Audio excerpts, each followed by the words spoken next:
Daddy, sigurado po ako, 5 lang ang pinalagay ko. Then what the heck is the commotion outside?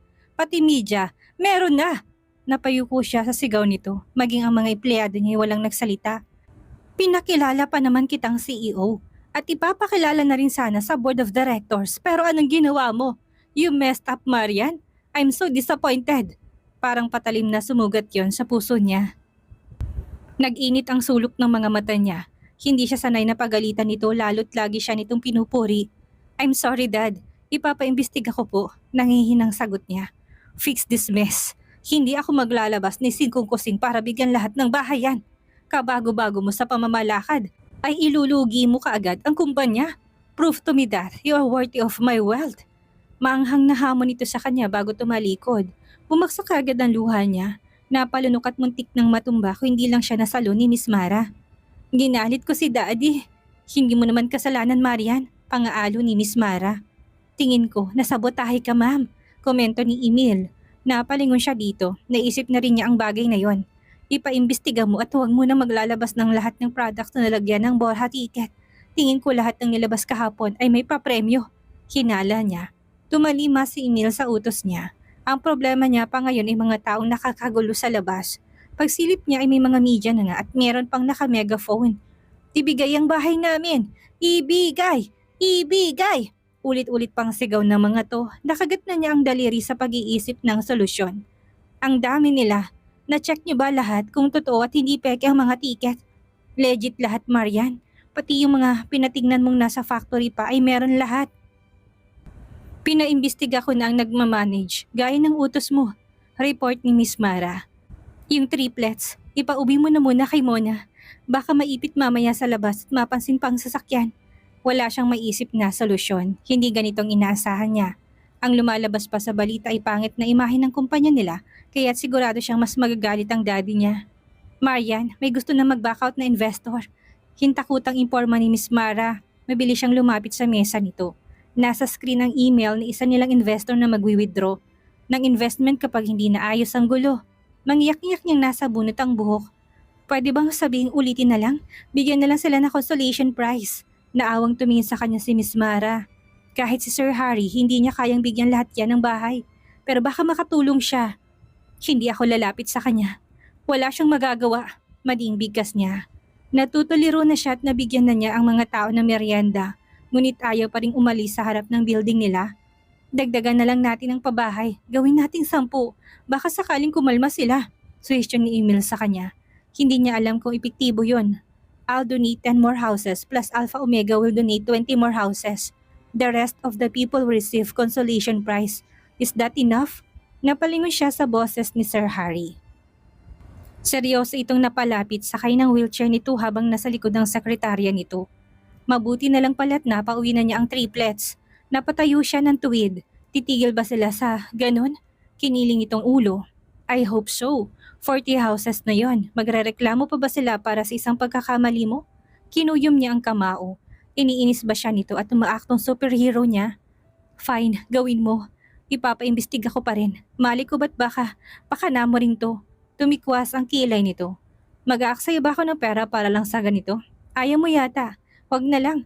Pinilit ko pa naman ang mga miyembro ng Alpha Omega.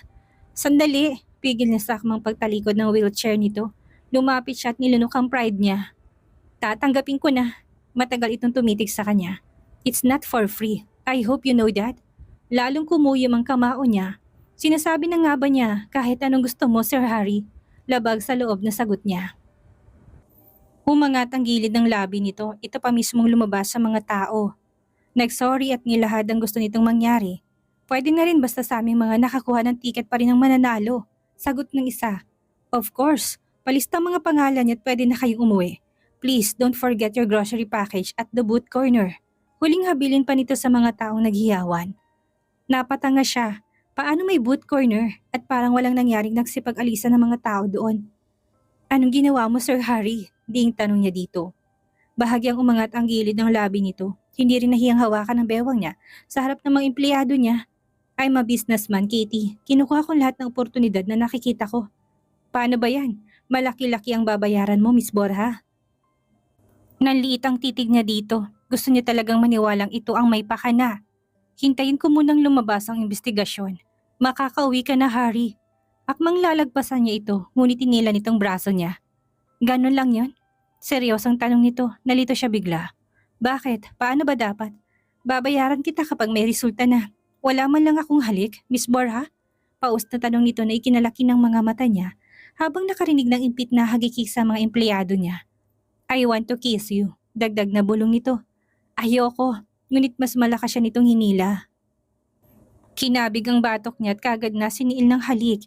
Napahawak siya sa coat nito at hindi alam paano ito itutulak. Ang dila nito'y mabilis na lumusot sa loob ng bibig niya noong suminghap siya. Narinig niyang ilang tili at hagikik sa paligid na biglang natahimik. Marian Borja, in my office! Malakas na sigaw ng daddy niya kaya't muling nalaki ang mga mata niya at marahas na naitulak si Sir Harry. Nalamig siya bigla. Galit na nga ito sa kanya, lalo pa niyang ginalit. Kasalanan mo to, Sir Harry, madiing pasisisi niya. Sinupil nitong ngisi. I'm innocent. Let's go, Marcus. Utos pa nito sa sekretarya nito kaya't napanganga siya. Hoy, anong magpaliwanag ka sa daddy ko? Kaya lang ipara itong bingi. Ngumisi pa lalo at talagang tinakasan siya. Mag-isa tuloy siya sa opisina ng daddy niya na nagigisa. What was that, Marian? Nakikipaghalikan ka sa maraming tao. Tumaas ang mga balikat niya sa sigaw ng ama. No, Dad. Siya ang humalik. Madidisappoint ba ako ulit, Marian? No, Dad. Mabilis niyang sagot ngunit may halong lungkot. Ayusin mo yan. Huwag mong ihalo sa trabaho ang personal mong buhay. Madiing paalala nito kaya't nakagat niya ang ibabang labi. Nasira niya yata talagang tiwala nito sa nangyari. Tapos ganun pang nakita nito. Buisit na, Harry. Hindi man lang siya tinulungang magpaliwanag. Sinasadya yata nitong galitin ang daddy niya. Bagsak ang balikat na lumabas siya ng opisina ng ama. Nakaabang na kaagad si Miss Mara. Marian, may result ng investigasyon. Binayaran ng nasa operation ng machineries. Walang ligoy na balita nito, bigla siyang naalerto. Sino nagbayad sa kanya? Si Miss Caril. Inutusan niyang lagyan ng ticket ang halos lahat ng products, lalo ng mga chips. Mga mabilis mabili, kumulong dugo niya. Kumuyom ang kamao. Bigyan mo ko ng address niya, Miss Mara. Mababaliw ng walang hiyang babae na yan. Madiing utos niya dito. Kinabukasan ay agad siyang naglagay ng pulang lipstick. Matalim ang tingin niya sa salamin lalo na noong matanggap ang address ni Miss Caril. Sinilid niya rin sa maliit na bag ang mga gamot na naipon niya noon sa mental hospital. Sa wakas, magagamit niya na ang mga yon. Hindi siya sigurado kung expired na bang mga yon o kung i-epekto pa. Basta nanggigigil siyang ipainom lahat ng yon kay Caril. Sutang pulang hapit na dress ay taas noo siyang pumasok sa sikat na kondominium kung saan nakatira si Caril. Sumasabay pa ng talbog ang kulot niyang buhok sa bawat hakbang. Dinig na dinig din ang tunog ng matulis niyang red heels. Pagbaba sa elevator ay agad niyang hinahanap ang room number nito. Sumandal siya sa pader at bahagyang humalo kip-kip bago pindutin ang doorknob. Tinitingnan niya pa ang hindi masyadong mahabang kukunong pumukas ang pinto. Nakapantulog pa to, bagong gising. Magulo ang buhok at nakaroba lang. Sino yan? Anong ginagawa mo dito? Nagtatagi sa mangipin tanong nito. Ginisihan niya ito at malakas na sinampal. Good morning to Caril. Madiing bigas niya bago ito itulak papasok sa loob ng kondo nito. Punyeta ka, Marian! Ano bang problema mo? Sobrang lakas na tanong nito matapos niya muling sampalin. Malamig niya itong tiningnan. Tinatanong mo talaga ako niyan, Caril? Umirap ito. Malamang, wala akong kasalanan sa'yo. Hindi niya alam kung matatawa siya o ano. Inis niya itong tinulak sa sofa at inipit ng katawan niya. Hindi niya pinansin ang pagkalmot nito at kagad lang kinuhang mga gamot sa bag niya. Nanginginig siya sa galit. Ang babaeng katulad ni Caril hindi dapat hinahayaang nasa labas. Ano yan? Kabadong tanong nito. Mas lalo niyang diniin ang katawan nito kahit pa tinutulak na siya nito. Open your mouth, Caril. Namilog ang mga mata nito at mabilis na tinikom ang bibig nung makita ang mga gamot sa palad niya. Umiling-iling ito. Madiin niyang hinawakan ang panga nito at pilit binuksan ang bibig. Hindi alintanang mahahabang kuko nito na bumaon sa balat niya. Alam niyang mali ang gagawin pero kung hindi niya pagagawin ngayon, ay baka kung ano pang magawa ni Caril sa susunod. Diretsong tingin niya habang nilalagay lahat ng gamot sa bibig nito. Mabilis niya ring sinara ang bibig nito upang hindi iluwa ang mga yon. Galit ang titig nito sa kanya at kung hindi lang niya narinig na umiyak si Michael, ay baka hindi niya bibitawan si Caril. Parang tinusok siya ng konsensya dahil sa bata. Napalayo siya kay Caril. Yumuko ito't umubo. Pilit niluluwa ang mga gamot. Mama! Mama! Iyak ni Michael. How dare you, Marian? Hindi ka na naawa sa anak ko. Naginit ang sulok ng mga mata niya. Nung ikaw ba, naawa ka sa mga anak ko? At saka, anong kalokohan na naman ang ginawa mo? Gusto mong masirang pangalan ko sa maraming tao, pati na sa daddy ko. Ngumisito. Hindi ka bagay sa corporate world o sa buhay ni Harry. Babagsak at walang magtitiwala sa'yo. Lalo ng daddy mo. Isa kang malaking hampas lupa kasama ng mga anak mo, Marian. Kumuyom ang kamao niya. Ganitong tao ba ang pagbibigyan niya ng makalaya? Walang puso't walang awa sa mga bata. You left me no choice, Karil. Natigilan to. Wala ka naman talagang choice. Muli itong natigilan matapos bumukas ang pinto. Pumasok doon ng mga lalaki na kaputi. Na alerto at malamang naalalang ginawa sa kanya. Good luck sa loob ng mental hospital, Karil. Insultong bulong niya dito. Sandali, hindi ako baliw. Please get her. She's harmful. In denial pa lang siya sa pagiging baliw, sagot niya sa lalaki. Hindi niya kailangang manakit ng bata para ilagay ito sa mental hospital. Ibabalik niyang ginawa nito sa kanya. Pero himala na lang kung makakatakas to. Marian, patigilin mo sila! Mga punyeta kayo! Paulit-ulit itong sigaw na hindi niya pinansin. Dapat lang na maramdaman nito ang naramdaman niya noon. Kung paano walang naniniwala sa kanya na hindi siya baliw. Ma'am, ano pong gagawin sa bata? Humugot siya ng hininga't nilingon si Michael na umiiyak na nakatitig sa mama nito. Pakihatid sa daddy niya. Ibibigay kong address. Mabilis siyang umalis doon at tinayaan ng mga itong kuhanin si Karil. Hindi niya kayang maging sobrang masama, pero kung yun ang paraan para matahimik ang buhay niya at ng mga anak niya ay gagawin niya. Pagdating sa sasakyan, inasubsob niyang noo sa manibela. Bumagsak ang luha niya. Finally, maluwag sa dibdib niyang bigkas lalo na nung makitang sinakay na sasakyan si Karil. Nagkumpulan ng mga tao doon. Taas noo siyang umalis at dumiretso sa kumpanya. Ngunit mukhang hindi siya pwedeng magpahinga lalo't sinalubong siya ng natatarantang si Miss Mara. Ma'am, nagpatawag po ng meeting dahil sa nangyari sa papremyo. Nagtatanong sila paano nangyari yon. Napapikit siya. Isa pa lang dapat ipaliwanag yon. Hindi pwedeng mawalang tiwala ng mga investors nila sa kumpanya, lalo na sa kanya napapalit sa daddy niya. Naninikip ang dibdib niya mula sa ginawa kay Karil pero wala siyang choice kung hindi umattend ng meeting. Nagayos lang siya sandali bago sumabay kay Miss Mara. Ginawan ko na po ng documentation, ma'am. Sinibak na rin pong machine operator at on process ng pamimigay ng mga bahay. Update nito sa kanya. Salamat, Miss Mara. Binuksan itong pinto ng conference room. Kinabahan siya matapos makitang nasa 20 katao ang naroon at talatang mga batikan sa negosyo. Nilunok niya ang kabat ngumiti upang magbigay galang. Nasayaran pa ng tingin niya ang daddy niyang nakahalo kip-kip, malamang hindi natutuwa na magigisa ang kumpanya nito. Ngunit siya ang natigilan matapos masalubong ang namumungay na mga mata ni Sir Harry. Anong ginagawa niya dito? Halos hindi bumukhang labi niyang tanong kay Miss Melia. Ma'am, yung investor po si Sir Harry. Nasa paliwanag niyo pong nakabase kung gaano kalaking invest niya. Bulong na paliwanag ni Miss Mara. Naging hilaw tuloy ang ngiti niya. Binundol lalo ng kaba nung magpunta sa harapan. Good morning, ladies and gentlemen. My apologies for being a bit late and for what happened last time with the house and lot issues. So, how can we trust you that you will handle the company way better than your father? Taas kilin na tanong ng isang ginang. Clearly, hindi pa siya handa. Regan, hindi ba kami magsasayang ng pera kung anak mo ang mamamahala? Baling ng isang matandang lalaki sa ama niya. Kita niya ang dismayadong napapikit ang daddy niya kaya't napalinok siya. Alam niyang malaking problema to, hindi pwedeng mawalang mga investors nila. May bagong mall pa silang pinapatayo. Bakit ba kayo kinakabahan? May magaling na asawa si Miss Borja? Magaling na businessman ang asawa niya. Hindi ba Mr. Roosevelt? Baling ng isa pang lalaki kay Sir Harry na nakasandal sa wheelchair. At tinatapik ng daliri nito ang mesa. Napatda siya doon. Dumagungdong ang puso niya. Anong sabi mo, Elton? Baling ng unang ginang na nagtanong sa matanda. Humalakhak si Sir Elton. Mali ba ako? Naalala ko'y kumalat ang balitang yun na may asawa si Harry. Hindi ba Mr. Roosevelt?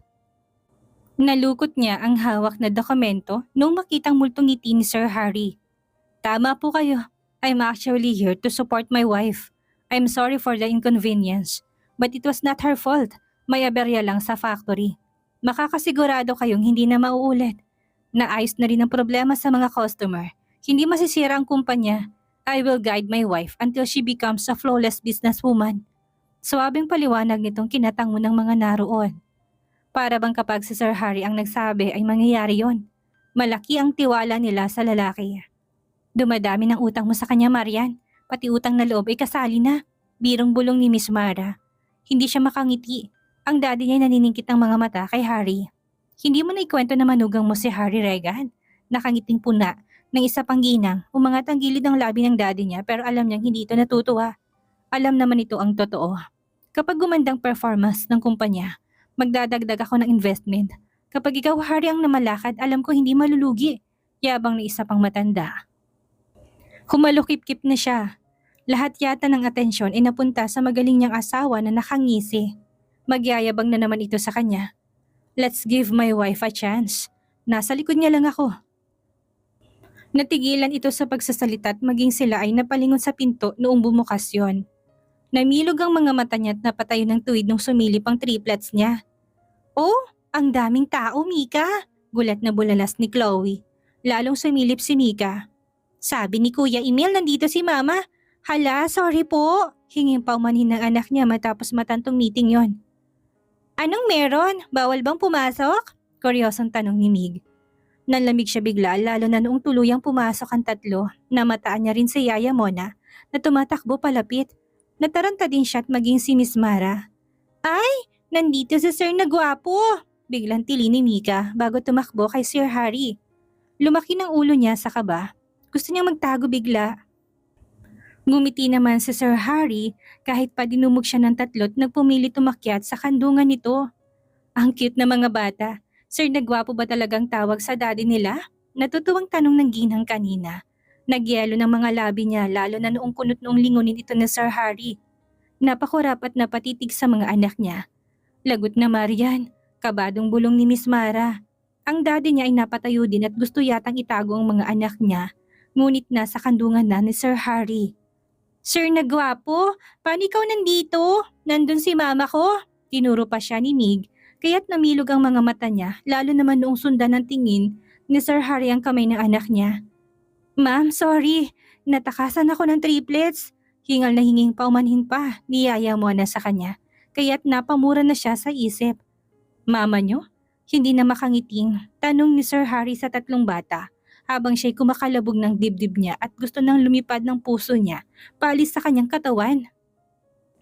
Opo, Diyosa namin siya, Sir na gwapo. Ang ganda ng mama namin, di ba? Nakabungis-ngis na tanong ni Mika, ngunit nagdilim ang paningin sa kanya ni Sir Harry at kita niya umigting ang panga. Sobrang lakas ang tibok ng puso niya sa kabat sa madilim na titig ni Sir Harry. Natahimik pa ang buong mesa at mukhang naramdaman ng tensyon sa kanilang dalawa ni Sir Harry. Meeting adjourn, sa susunod na lang natin pag-usapan to. Pagtatapos ng daddy niya bago tumayo, nagsipagtayuan din ng mga naroon at lumabas ng conference room. Importante, panatag tayo nandiyan si Mr. Roosevelt para tulungan na magiging CEO. Dinig niyang pampalubag-loob ng isang ginang sa mga ibang investors nila. Nilunok niyang natapakan niyang pride para bang wala talagang tiwalang mga ito sa kanya. Naroon lang para kay Sir Harry. Kita niyang napailing ang daddy niya. Ayusin mo muna ang personal mong buhay, Marian. Ako na muna ulit ang maghahanda sa kumpanya ko. Hindi ka pa handa. Mabigat na desisyon ng daddy niya. Kinagat niya ang ibabang labi upang pigilang ang maiyak. Lumabas rin to tanging naiwan ay sila ni Sir Harry, ang mga bata, si Yaya Mon at si Miss Mara. Sir na gwapo, gusto mo na si mama namin? Kasing ganda po namin, hindi ba? Pamimilit na tanong ni Mika. Pwede mo siyang ligawan, Sir na gwapo. Walang boyfriend si mama. Pagpapabibo ni Chloe. Gusto ka namin na maging boyfriend ni mama. Sinabayan pa yun ng hagikik ni Mig. Samantalang si Sir Harry hindi na makangiti at sobrang dilim ng tingin sa kanya. Nasa po niya ang noo. Parang sumakit ang ulo niya sa mga anak niya. Mara siyang huminga. Mona, pakiuwi ang mga bata, please. Utos niya kay Yaya Mona na tumalim at kinuha ang triplets. Mama, ayaw! Dito lang ako Sir na gwapo. Maktol ni Mika at mahigpit na yumakap kay Sir Harry. Ganon din ang ginawa ng dalawa. Pumikit siya ng mariin. Miss Mara, pakitulungan si Yaya Mona. Kung siya kasi ang lalapit, sigurado siyang mag-aaway sila ni Sir Harry. Tiniis niyang marinig ang mga iyak ng tatlo noong ilayo kay Sir Harry. Parehong buhat ni Yaya Mona at Miss Mara. Si Mig ay hawak din sa kamay ni Mona. Mama, ayaw uwi, ayaw! Magkakapanabay na iyak pa ng mga ito. Nagmulat lang siya ng mga mata noong marinig na ang pagsara ng pinto at maiwan silang dalawa ni Sir Harry sa conference room. Tinaas niya ang noo at humalokip-kip nung magkatitigan sila. Ramdam niyang galit sa titig nito, tumatago sa balat niya. Wala akong ipapaliwanag sa'yo. Tinago mo rin naman sa akin si Ken at Ophel. Madiing panimula niya. Naggalawan ng panga nito. Anak ko ang tatlo? Seryosong tanong nito, inirapan niya to. Anak ko lang, wala ka naman sa buhay nila. Hindi ka magiging parte ng buhay nila. No, they are mine too. Shit, sabihin mo sa akin, triplets ko sila. May hingal na request nito. Marahas niya itong hinarap. Fine, anak mo nga sila, pero hindi mo sila makukuha sa akin. Natigilan siya nung makitang napapikit ito bigla at parang hinimatay. Sir Harry, mahinang tawag niya, ngunit hindi ito umimik. Bumagsak ang kamay nito't ulo kaya namilog ang mga mata niya at mabilis na napalapit dito. Sir Harry, sir! Tinapik niya ito sa pisngi ngunit wala itong reaksyon. Kumalabog naman ang dibdib niya at kagad din naman ang pulso nito. Tumitibok naman. Miss Mara, tulong! Malakas niyang tawag kahit pa imposibleng marinig nito. Agad niyang tinulak ang wheelchair, bumukas ang pinto't gulat na gulat pa si Marcos na makitang boss nitong walang malay. Wala akong ginawa dyan, bigla na lang hinimatay. Kabadong paliwanag niya, baka isipin na hinampas na sa ulo. Pero parang hindi naman naniniwala sa kanya si Marcos. Dinala nila si Sir Harry sa klinik ng kumpanya. Pahirapan pa itong buhatin sa higaan. Kagat-kagat niyang hilalaking daliri habang nakatitig dito na nakapikit pa rin. Naroon na nga rin si Miss Mara sa tabi niya at hindi niya alam kung matatawa o ano. Okay naman po siya ma'am, nagulat lang po siguro. Maya-maya po'y gigising din siya, nakangiting imporma ng nurse. Tuluyang tumawa naman si Miss Mara. Paano ba inamin na anak niyang tatlo, Marian? Naghalo sigurong galit saya at gulat niya. Diyos me, isang Marian lang palang magpapahimatay kay Sir Harry. Pangasar pa nito na maging si Marcos ay nangisi.